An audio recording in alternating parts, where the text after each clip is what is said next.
Hello to everyone, this is Sujeet Singh. Welcome to all my lovely audience on my YouTube channel. तो हम बहुत important series की बात कर रहे हैं बच्चे. वो सीरीज़ है डाइजेशन एंड एब्जॉर्प्शन. तो बच्चे ये सीरीज़ बहुत इंपॉर्टेंट है उन बच्चों के लिए जो स्पेशली अभी क्लास 11th में हैं, और साथ में उन बच्चों के लिए भी इम्पॉर्टेंट है जो नीट के एग्ज़ाम्स के लिए प्रिपेयर कर रहे हैं बच्चे. ठीक है, तो ह्यूमन फिजियोलॉजी का ये फर्स्ट चैप्टर है डाइजेशन एंड एब्जॉर्प्शन, और उस चैप्टर का बच्चे ये थर्ड पार्ट है. ठीक है, इस पूरे वीडियो लेक्चर सीरीज़ में अभी बहुत से पार्ट्स आने बाकी हैं बच्चे.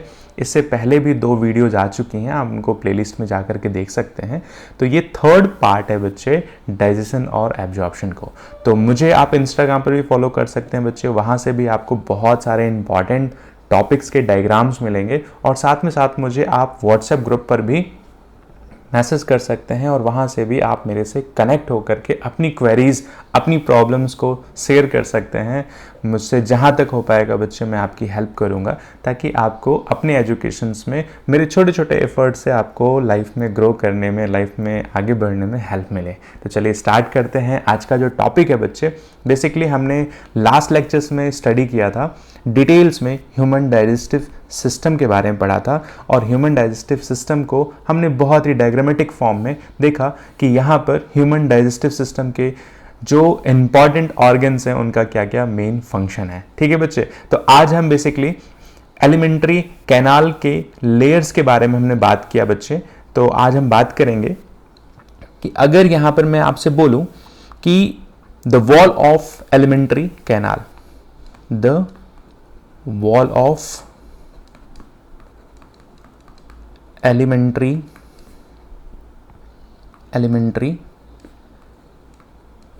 कैनाल. ठीक है, तो देखो बच्चे, अगर हम एलिमेंट्री कैनाल की बात करते हैं तो एलिमेंट्री कैनाल कहां से कहां स्टार्ट होती बच्चे. तो हम बात करते हैं यहां पर ईसोफेगस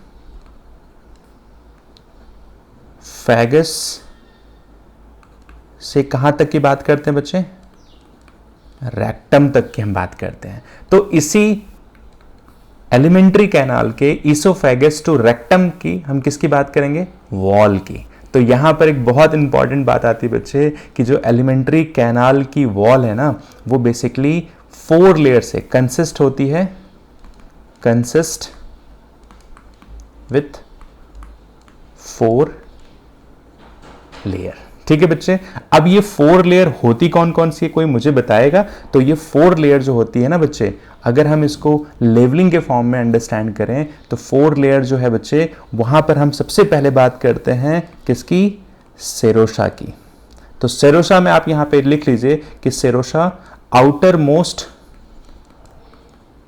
लेयर है किसकी, एलिमेंट्री कैनाल के वॉल की. ठीक है, तो एलिमेंट्री कैनाल के हम वॉल के लेयर्स के बारे में स्टडी कर रहे हैं बच्चे, और एलिमेंट्री कैनाल जो है वो ईसोफेगस से रेक्टम तक की हम बात करेंगे यहां पर. ठीक है, सेकंड पार्ट अगर हम देखें इस एलिमेंट्री कैनाल के वॉल के सेकंड पार्ट को देखें तो सेरोसा के बाद इनर मोस्ट में और कौन सी आती है बच्चे, तो यहां पर हम बात करते हैं मस्कुलरिस. ठीक है, मस्कुलरिस भी हम बात करेंगे कि अंदर साइड से सर्कुलर होती है और आउटर साइड से कैसी होती है, लॉन्गिट्यूडनल होती है. तो इसको हम थोड़ा और डिटेल में देखेंगे. तो अगर हम बात करते हैं बच्चे उसके बाद कौन सी लेयर होती है, तो उसके बाद थर्ड लेयर जो होती है बच्चे, इसको हम बोलते हैं सब म्यूकोसा. ठीक है, तो पहली होती है सेरोसा, दूसरी होती है मस्कुलरिस, तीसरी होती है सब म्यूकोसा, और फोर्थ लेयर जो होती है बच्चे उसको आप क्या बोलते हैं, म्यूकोसा. ठीक है, तो ये 4 लेयर हैं जो बच्चे ये बेसिकली एलिमेंट्री कैनाल के वॉल को फॉर्म करते हैं. और उसके बाद क्या प्रेजेंट होता है, तो उसके बाद प्रेजेंट होता है बच्चे क्या, ल्यूमेन. उसके बाद क्या प्रेजेंट होता है, ल्यूमेन. और ल्यूमेन के अंदर ही क्या प्रेजेंट होता है, आपका जो भी आप खाना खाते हैं वो यहीं पे प्रेजेंट होता है. ठीक है, ल्यूमेन. तो ल्यूमेन जो है, ल्यूमेन से सबसे डायरेक्टली कांटेक्ट कौन है, तो बच्चे डायरेक्टली कांटेक्ट है म्यूकोसा. आउटर मोस्ट अगर मैं बात करूं कि एलिमेंट्री कैनाल के वॉल की इनर मोस्ट लेयर कौन सी है, तो इनर मोस्ट लेयर है बच्चे कौन सी, म्यूकोसा. Inner most layer. तो यहाँ से एक चीज़ हमें क्लियर हो गई बच्चे कि एलिमेंट्री कैनाल के जो वॉल हैं वो बेसिकली 4 डिफरेंट लेयर से मिलकर के बनी हुई, पहली बात। दूसरी बात, उन लेयर्स के अगर नाम की हम बात करें तो वो लेयर्स हैं बच्चे सीरोसा, मस्कुलरिस, सब म्यूकोसा और म्यूकोसा। तो जिसमें से सीरोसा जो है सबसे आउटर मोस्ट लेयर है और म्यूकोसा जो है बच्चे वो क्या है, इनर मोस्ट लेयर है। ये बात समझ में आई आप सभी को। अब देखो थोड़ी थोड़ी इनके बारे में हम बात कर लेते हैं कि लेयर्स का नेचर कैसा है। तो अगर हम बात करते हैं, सबसे पहले अगर हम बात करते हैं कि जो लेयर है, सबसे पहले जो यहाँ पर हम बात करते हैं कि जो सबसे पहले लेयर है उसको हमने क्या बोला, सीरोसा, ठीक है। और सीरोसा के बाद कौन सी आती है, मस्कुलरिस आती है। तो सीरोसा के बारे में अगर हम थोड़ा सा डिटेल में देखते हैं, यहाँ पर बच्चे कलर चेंज कर लेते हैं। तो सीरोसा क्या है, सीरोसा बेसिकली एक तरह की एपिथेलियल सेल्स हैं, ठीक है। इसको आप और अच्छे से बोल सकते हैं कि सिंपल स्क्वैमस एपिथेलियल सेल्स हैं जिनका ओरिजिन कैसा होता है, मेसोडर्मल ओरिजिन होता है। तो अगर मैं बोलूँ यहाँ पर कि सीरोसा का नेचर क्या है, तो simple squamous epithelium which is mesodermal in origin, ठीक है बच्चे। तो ये बात हमेशा ध्यान रखना कि जो सीरोसा है वो एक तरह की मेसोडर्मल ओरिजिन नेचर है इनका बच्चे, और ये क्या है, एक तरह की एपिथेलियल है जिनका ओरिजिन क्या है, मेसोडर्मल। साथ में और क्या प्रेजेंट होता है, तो यहाँ पर बहुत सारे कनेक्टिव टिश्यू प्रेजेंट होते हैं जिसको हम बोल सकते हैं कि, और यहाँ पे क्या प्रेजेंट होता है, तो एरोलर कनेक्टिव टिश्यू। ये बात समझ में आया। तो ये किसकी हम बात कर रहे हैं, सीरोसा की। हम किसकी बात कर रहे हैं, सीरोसा की। इसके बाद अगर हम दूसरे लेयर की बात करें तो दूसरी लेयर क्या है बच्चे, दूसरी लेयर है मस्कुलरिस। और मस्कुलरिस जो है बच्चे ये बेसिकली 2 तरह की सेल्स में डिवाइड होती हैं, एक है इनर पार्ट और एक है आउटर। तो इनर जो सेल्स हैं बच्चे, इनर सेल्स हैं वो बेसिकली कैसी होती हैं, तो याद रखना हमेशा सर्कुलर नेचर की होती हैं, ठीक है। ये सर्कुलर नेचर की होती हैं। और जो आउटर लेयर होती हैं वो कैसी होती हैं, जो आउटर लेयर हैं वो कैसी हैं, तो याद रखना बच्चे लॉन्गिट्यूडिनल नेचर की हैं, ठीक है। अब यहां पर एक बहुत इंपॉर्टेंट सी बात मैं बता रहा हूं बच्चे कि इन दोनों के बीच में एक लेयर होती है जिसको आप क्या बोलते हैं, कोई मुझे बता सकता है। इनके बीच में एक लेयर होती है और उस लेयर को आप क्या बोलते हैं, कोई बता सकता है। तो ये लेयर होती है बच्चे बेसिकली एक तरह की प्लेक्सेस है, एक तरफ का नर्व की जाल है आप कह सकते हो। तो इसको आप बोलते हो, इसी प्लेक्सेस को आप बोलते हो कॉल्ड एज एर्बैक प्लेक्सेस, ठीक है।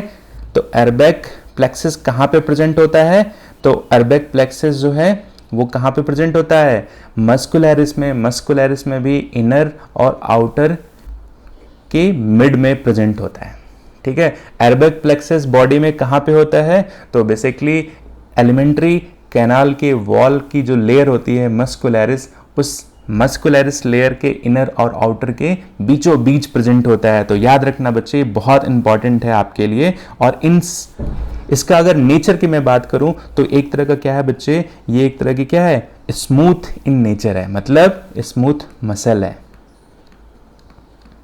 स्मूथ मसल है। ये बात समझ में आया, यहां तक किसी को कोई कंफ्यूजन? चलो स्टार्ट करते हैं। अगला टॉपिक जो है, इसी में अगला जो पॉइंट है बच्चे वो है आपका थर्ड लेयर है जिसको हम क्या बोलते हैं, सब म्यूकोसा। सब म्यूकोसा, ठीक है। अब देखो जो सब म्यूकोसा है यहां पर बहुत सारे क्या प्रेजेंट होते हैं, कनेक्टिव टिश्यू होते हैं, ठीक है। तो आप बोल सकते हो कि बहुत सारे क्या हैं, कनेक्टिव, लूज कनेक्टिव टिश्यू, ठीक है। तो सब म्यूकोसा में बहुत सारे लूज कनेक्टिव टिश्यू होते हैं और साथ में यहां भर भर के क्या प्रेजेंट होते हैं, ऑल्सो प्रेजेंट, और क्या प्रेजेंट होते हैं, तो बेसिकली यहां प्रेजेंट होते हैं ब्लड वेसल्स प्रेजेंट होते हैं, लिम्फेटिक वेसल्स प्रेजेंट होते हैं, साथ में और क्या प्रेजेंट होते हैं, तो यहां पर नर्व्स प्रेजेंट होती हैं। बात क्लियर है। तो म्यूकोसा में बेसिकली बहुत सारे कनेक्टिव टिश्यूज प्रेजेंट होते हैं, साथ में ब्लड वेसल्स प्रेजेंट होते हैं, साथ में लिम्फेटिक वेसल्स प्रेजेंट होते हैं और नर्व प्रेजेंट होते हैं, ठीक है। और यहीं पर सब म्यूकोसा में ही एक बहुत इंपॉर्टेंट ग्लैंड है बच्चे, जो नीट का बहुत फेवरेट क्वेश्चन है। तो यहीं पर एक ग्लैंड भी प्रेजेंट होती है और उस ग्लैंड को आप क्या बोलते हो, ब्रूनर ग्लैंड। ये ग्लैंड सिर्फ और सिर्फ आपके बॉडी में दो जगह प्रेजेंट होती है, एक तो प्रेजेंट होती है स्टमक में, कहाँ प्रेजेंट होती है, और साथ में ऑल्सो प्रेजेंट इन डियोडेनम। क्लियर है। तो पूरे बॉडी में सिर्फ दो जगह ब्रूनर्स ग्लैंड्स प्रेजेंट होती हैं, एक तो आपके स्टमक में प्रेजेंट होती हैं और दूसरी कहाँ प्रेजेंट होती हैं बच्चे, तो आपके डियोडेनम पार्ट में प्रेजेंट होती हैं, ठीक है। अब देखो सब म्यूकोसा में ही एक यहाँ पर प्लेक्सस भी प्रेजेंट होता है, और वो प्लेक्सस का नाम क्या है, कोई मुझे बताएगा कि सब म्यूकोसा में एक और प्लेक्सस है जिसको आप बोलते हो मिसनर प्लेक्सस। क्या बोलते हैं, मिसनर्स प्लेक्सस, ठीक है बच्चे, मिसनर प्लेक्सस। और ये मिसनर प्लेक्सस जो है बच्चे वो किससे बनी होती हैं, तो नर्व से मिलकर के बनी होती हैं, और इनका काम क्या होता है, ये ग्लैंड की तरह काम करती हैं, सिक्रीट करती हैं, ठीक है। तो ये बेसिकली मिसनर जो प्लेक्सस हैं वो कहाँ प्रेजेंट है, सब म्यूकोसा। तो सब म्यूकोसा में आपने देखा कि यहाँ पर बहुत सारे लूज कनेक्टिव टिश्यू प्रेजेंट हैं, साथ में यहाँ पर ब्लड वेसल्स प्रेजेंट हैं, लिम्फेटिक वेसल्स प्रेजेंट हैं, नर्व प्रेजेंट हैं, और यहाँ पर एक बहुत इंपॉर्टेंट ग्लैंड है जो नीट का बहुत इंपॉर्टेंट क्वेश्चन है बच्चे, इसको हमेशा याद रखना, ब्रूनर्स ग्लैंड। कौन सी ग्लैंड, ब्रूनर्स ग्लैंड, जो स्टमक में और आपके और कहाँ प्रेजेंट होती है, तो डियोडेनम में प्रेजेंट होती है। चलो ठीक है। अब अगला जो इसका पॉइंट है बच्चे, अगला पॉइंट में हम बात करते हैं म्यूकोसा लेयर की। हम बात करते हैं बच्चे फोर्थ लेयर कौन सी है, म्यूकोसा। फोर्थ लेयर म्यूकोसा है। अब देखो म्यूकोसा जो है वो सबसे पहले हमने बात किया एनसीईआरटी जो बोलता है कि एनसीईआरटी में म्यूकोसा जो है ये एक तरह की इनर मोस्ट लाइनिंग है, या आप कह सकते हो इनर मोस्ट लेयर है जो आपके ल्यूमेन से डायरेक्ट कांटेक्ट में है। ठीक है बच्चे, तो ये क्या है, इनर मोस्ट लाइनिंग है। ठीक है, और साथ में ये डायरेक्ट कांटेक्ट किसके साथ होती है, डायरेक्ट कांटेक्ट विथ ल्यूमेन। और ल्यूमेन में क्या स्टोर होता है, ल्यूमेन में क्या मिलता है बच्चे, तो ल्यूमेन में ही क्या मिलता है, फूड मटेरियल, जो आप खाना खाते हो तो वो कहाँ पे प्रेजेंट होता है, ल्यूमेन। और ल्यूमेन डायरेक्टली किस लेयर से कांटेक्ट में होती है बच्चे, तो म्यूकोसा। ये बात समझ में आ रही है। अब देखो यहाँ पे दो टर्म है, आप इसको थोड़ा अच्छे से समझना कि ये जो दो टर्म है ना, एक है बच्चे रूगी। तो रूगी क्या होता है, ये एक तरह के इर्रेगुलर फोल्ड्स होते हैं, इर्रेगुलर फोल्ड्स होते हैं बच्चे। और ये कब मिलता है, तो ये कब मिलता है, एम्प्टी स्टमक में।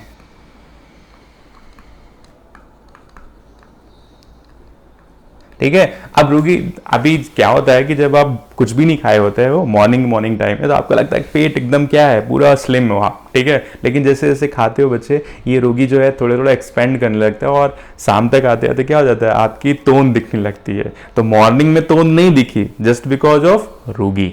ठीक है, तो रोगी जो है वो एक तरह की मसल्स की रेगुलर फोल्ड्स हैं। ठीक है, अब साथ में दूसरा पार्ट जो है जिसको हम बोल रहे हैं बच्चे क्या, विलाई।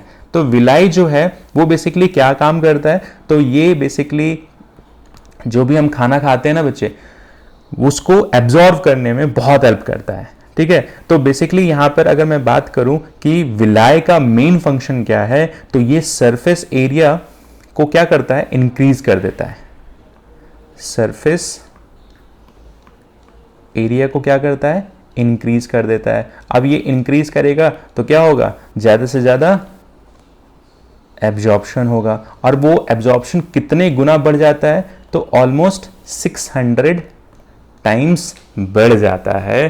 किसके थ्रू, विलाय के थ्रू। तो देखो यहाँ दो इंपॉर्टेंट बात है, वॉल के हमने बारे में पढ़ा, ठीक है, और वॉल के बारे में हम अगर बात करें तो यहाँ पर 4 डिफरेंट टाइप्स की वॉल हैं, जिसको हमने बोला सिरोसा, मस्कुलरिस, सब म्यूकोसा, म्यूकोसा, और उसके बाद क्या प्रेजेंट है, ल्यूमेन। और ल्यूमेन के में क्या प्रेजेंट है, फूड मटेरियल प्रेजेंट है। उसके बाद हमने 2 टर्म्स को पढ़ा, रुगी और विलाय। रुगी एक तरह की क्या है, मसल्स की इरेगुलर फोल्ड है, जो कब प्रेजेंट होती है बच्चे, तो एम्प्टी मसल स्टमक में दिखती है। विलाय क्या है, विलाय बेसिकली एक तरह की क्या है बच्चे, फिंगर लाइक प्रोजेक्शन आप कह सकते हो, जो सरफेस एरिया को क्या करता है, इंक्रीज कर देता है। और वो सरफेस एरिया जब इंक्रीज होता है बच्चे, तो वहाँ पर खाना का जो मेटाबोलाइट्स होते हैं ना बच्चे, उसको बहुत तेजी से एब्जॉर्व किया जाता है। और कितने टाइम्स एब्जॉर्व करता है विलाय, तो 600 टाइम्स, ऐसा एनसीईआरटी बोलती है। किसी को कोई यहां कंफ्यूजन हो तो आप मुझे बताओ, ठीक है। अब देखो यहीं पर अगर मैं एक बात करूं, एक पार्ट यहां पर मिसिंग है। अगर मैं बात करूं मस्कुलरिस की, तो मस्कुलरिस में ही क्या प्रेजेंट होता है, मस्कुलरिस में इनर मोस्ट लेयर के हमने बारे में पढ़ा था। इनर मोस्ट लेयर के ऊपर क्या प्रेजेंट है बच्चे, तो यहीं पर ऑब्लिक मसल्स प्रेजेंट है, ठीक है। तो मस्कुलरिस में भी इनर मोस्ट जो लेयर है, इनर मोस्ट लेयर है, वहीं पर क्या प्रेजेंट है, ऑब्लिक मसल, ठीक है। और ये सिर्फ और सिर्फ कहाँ प्रेजेंट होती है, तो स्टमक में प्रेजेंट होती है। सिर्फ और सिर्फ कहाँ प्रेजेंट होती है, तो स्टमक में प्रेजेंट होती है। और ये एक तरह की किसकी पार्ट है, मस्कुलरिस की पार्ट है, ठीक है।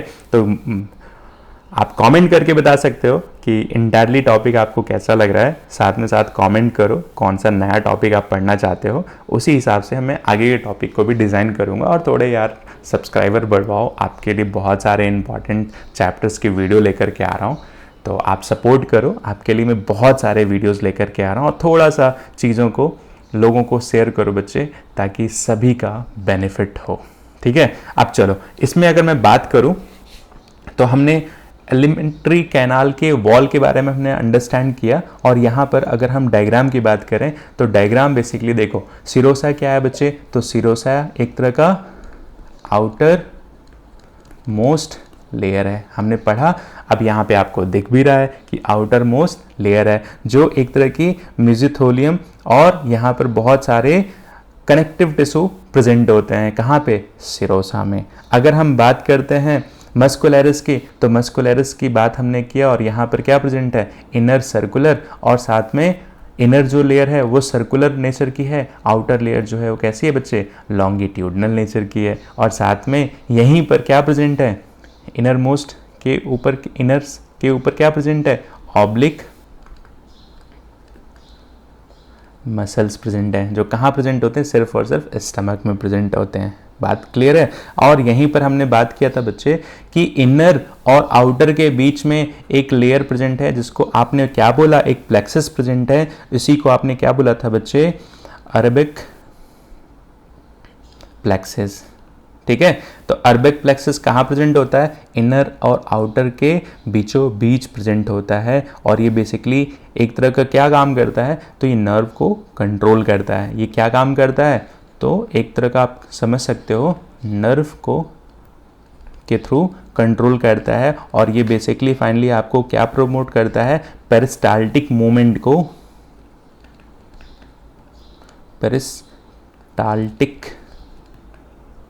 मूवमेंट को क्या करता है, कंट्रोल करता है। यहाँ तक किसी को कोई कंफ्यूजन बच्चे। अब देखो इसके बाद आता है बच्चे क्या, सब म्यूकोसा। सब म्यूकोसा में हमने अंडरस्टैंड किया कि यहाँ पर बहुत सारे क्या प्रेजेंट हैं, कनेक्टिव टिश्यू प्रेजेंट है, ठीक है। और साथ में क्या प्रेजेंट है, ब्लड वेसल प्रेजेंट है, साथ में क्या प्रेजेंट है, लिम्फेटिक वेसल्स प्रेजेंट है, और यहीं पर आपकी क्या प्रेजेंट है, ब्रूनर ग्लैंड भी प्रेजेंट है। और यहाँ पर एक तरह की क्या प्रेजेंट थी, प्लेक्सस प्रेजेंट थे, जिससे आप बोल रहे थे मिशनर प्लेक्सस, और वो एक तरह का ग्लैंड की तरह काम करेगा। इसके बाद हमने पढ़ा म्यूकोसा, ठीक है।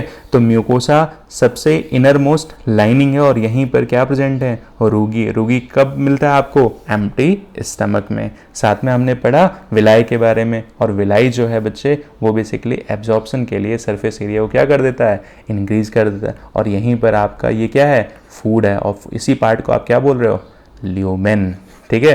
तो अगर कोई आपसे पूछे कि ल्यूमेन के डायरेक्ट कांटेक्ट में कौन सी वॉल की लेयर प्रेजेंट है, तो वो कौन से बच्चे, म्यूकोसा। और आउटर मोस्ट पूछे तो क्या बच्चे, सिरोसा। तो म्यूकोसा एक तरह की क्या है, इनर मोस्ट लेयर है।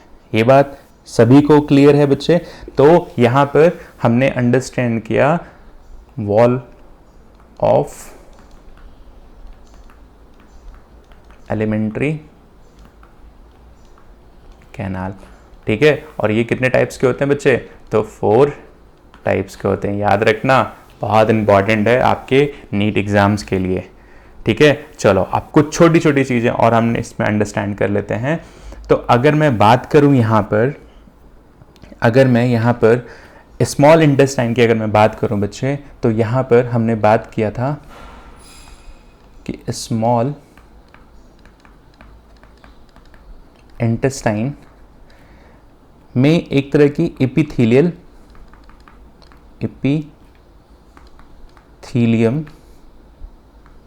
सेल्स प्रेजेंट हैं, जो कैसी होती हैं, brush bordered columnar, I think spelling सही होगी, एपिथेलियम, ठीक है। तो बच्चे देखो, स्मॉल इंटेस्टाइन में एक तरह की एपिथेलियल सेल्स प्रेजेंट होती हैं, जिनका नेचर अगर मैं बात करूं तो ब्रश बॉर्डर टाइप की होती हैं, और कॉलुमनर एपिथेलियल सेल्स होती हैं, ठीक है। अब देखो यहाँ पर एक मैं बहुत इंपॉर्टेंट मैं बात बताने जा रहा हूँ बच्चे, कि जितने भी बॉडी में ग्लैंड है ना बच्चे, जितने भी आपके बॉडी में ग्लैंड है, उनका 2 ही नेचर है, ठीक है। एक होती हैं मल्टी सेलुलर, और एक होती हैं बच्चे यूनी सेलुलर, ठीक है। देखो ज़्यादातर आपकी बॉडी में ना सभी मल्टी सेलुलर ओरिजिन की ही ग्लैंड होती हैं, चाहे आप डाइजेस्टिव ग्लैंड की अगर बात करो, और उस डाइजेस्टिव ग्लैंड में भी अगर आप सेलेवरी ग्लैंड की बात करो या पेनक्रियाज की बात करो, तो ये सभी क्या है, मल्टी सेलुलर। या लीवर की अगर आप बात करो तो सभी मल्टी सेलुलर हैं। लेकिन आपके पूरे बॉडी में एक सेल प्रेजेंट है बच्चे, जिसको आप बोलते हो क्या, गॉबलेट। क्या बोलते हो, गॉबलेट। तो गॉबलेट एक तरह की क्या है बच्चे, याद रखना हमेशा कि गॉबलेट एक तरह की क्या है, तो एक तरह की ये ग्लैंड है, ठीक है। कैसी ग्लैंड है, यूनिसेलुलर ग्लैंड है। क्या काम करती है, तो म्यूकस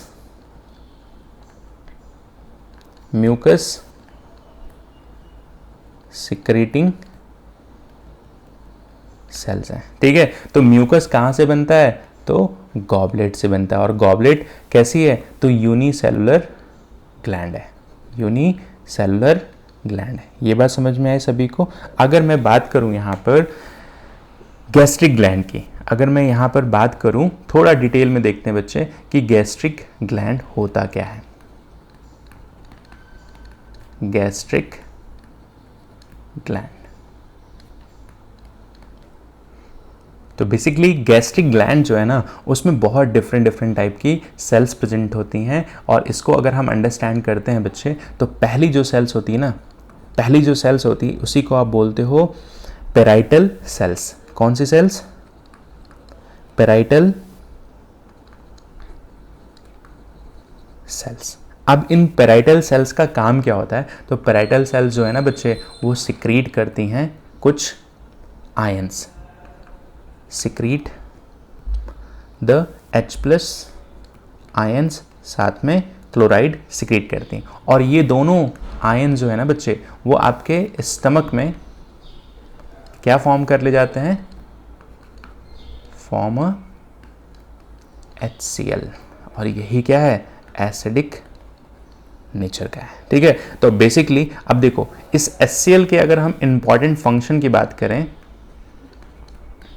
HCl के अगर मैं इंपॉर्टेंट फंक्शन की बात करूं तो इंपॉर्टेंट फंक्शन यहाँ पर क्या है बच्चे, तो यहाँ पर HCl के बहुत सारे इंपॉर्टेंट फंक्शन हैं। ठीक है, अब अगर मैं फंक्शन की 1 बाय 1 बात करता हूँ बच्चे, तो ये फंक्शन कौन कौन से हैं, तो इनका मेन काम क्या है कि जो भी आप फूड मटेरियल खाते हो और फूड मटेरियल में कोई भी जर्म्स प्रेजेंट होते हैं, उस जर्म्स को किल कौन करता है, तो यही HCl करते हैं। तो पहला फंक्शन तो यहाँ पर आ गया क्या बच्चे, kill all the germs which present in food material. तो पहला फंक्शन क्या है बच्चे, कि सभी जर्म्स को क्या कर देता है, किल कर देता है, जो आपके फूड के थ्रू आपके स्टमक तक पहुंचता है। दूसरा इंपॉर्टेंट फंक्शन ये है बच्चे कि ये Fe2+ को किस में Fe3+ को किस में कन्वर्ट करता है बच्चे, तो Fe2+ में कन्वर्ट करता है। और ये कन्वर्जन किसके थ्रू होता है, तो HCl के थ्रू होता है। ठीक है, और ये आपका Fe2+ किस में हेल्प करता है, तो help in formation of haemoglobin.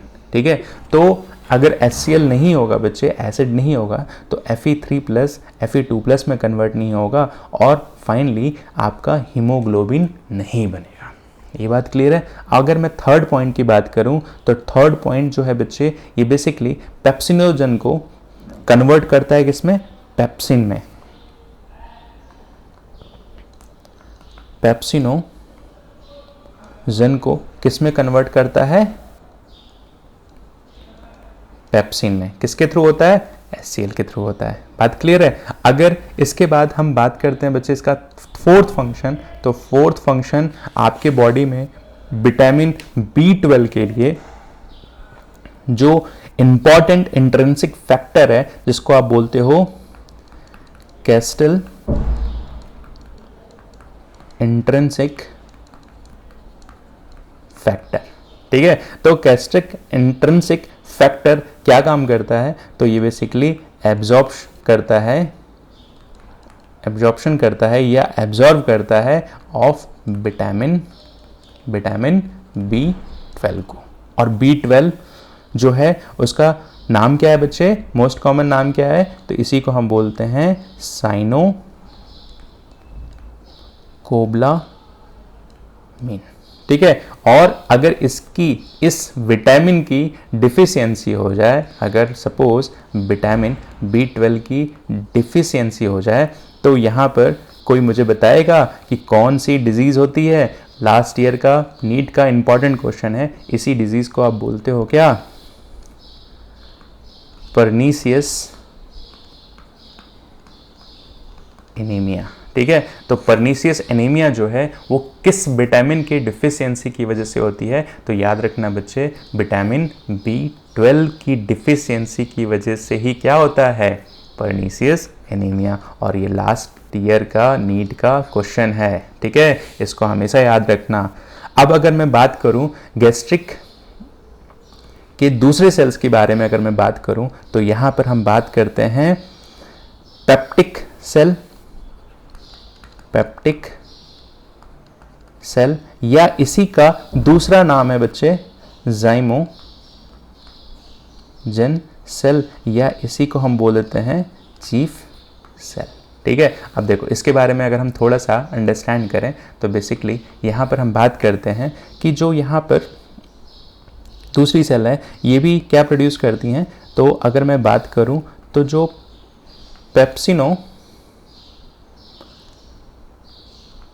Pepsinogen का कन्वर्जन किस में होता है, पेप्सिन में। और ये बेसिकली क्या काम करते हैं बच्चे, तो बेसिकली पेप्सिनोजन का जो कन्वर्जन है HCl की प्रेजेंस में होता है। और इनका मेन फंक्शन क्या है, तो इनका मेन फंक्शन है डाइजेशन ऑफ प्रोटीन। साथ में अगर मैं बच्चों की बात करूं, इन्फेंट्स की अगर मैं बात करूं, तो यहाँ पर हम बात करते हैं अगर मैं यहाँ पर बच्चों की बात करूं तो यहाँ पर प्रोनेनिन जो है कन्वर्ट होता है किसमें, रेनिन में। और ये काम क्या करते हैं बच्चे, तो डाइजेशन ऑफ मिल्क प्रोटीन। ठीक है, तो ये बेसिकली कुछ इंपॉर्टेंट बातें हैं बच्चे, इसको आप हमेशा ध्यान रखना। जो हम बात कर रहे थे बेसिकली यहाँ पर गैस्ट्रिक ग्लैंड के बारे में, तो यहाँ पर 2 तरह की सेल्स होती हैं जो बहुत इंपॉर्टेंट फंक्शन परफॉर्म करती हैं HCl के प्रोडक्शन में। पहली है पेराइटल सेल्स और दूसरी है बच्चे, दूसरी जो कौन सी सेल्स है, पेप्टिक सेल्स बोल सकते हैं, जाइमोजन सेल्स बोल सकते हैं या चीफ सेल्स बोल सकते हैं। और यहीं पर हम आगे चल के और भी डिटेल्स में बात करेंगे। पूरे डाइजेशन सिस्टम को अंडरस्टैंड करने के लिए सीरीज़ ऑफ वीडियो आ रही है बच्चे, तो आप सभी से मेरा रिक्वेस्ट है कि मेरे वीडियोस लेक्चर्स को आप लाइक कीजिए, अपने फीडबैक दीजिए और साथ में साथ ज़्यादा से ज़्यादा लोगों में शेयर कीजिए ताकि बहुत सारा लोगों का हेल्प हो सके। ठीक है, तो thank you very much to all my lovely audience. ऐसे ही आप पढ़ते रहिए। साथ में एक बहुत इंपॉर्टेंट बच्चे मैं बोलूँगा कि इस वीडियो लेक्चर को देखने के बाद आप एटलीस्ट 1 से 2 बार ना अपनी NCERT को ज़रूर रीड करो। ये बहुत हेल्प करता है बच्चे, और ये आपको रीडिंग की जो हैबिट होती है ना बच्चे, अगर आप पढ़ी हुई चीज़ों को अगर आप रीड करोगे तो आपके कॉन्सेप्ट्स और भी ज़्यादा आपके मेमोरी में फीड हो जाते हैं और जो आपको हेल्प करते हैं आपके बोर्ड एग्ज़ाम्स और नीट के एग्ज़ाम्स में। तो चलो ख्याल रखो और थोड़ा यार सब्सक्राइबर बढ़वाओ मेरे। Thank you.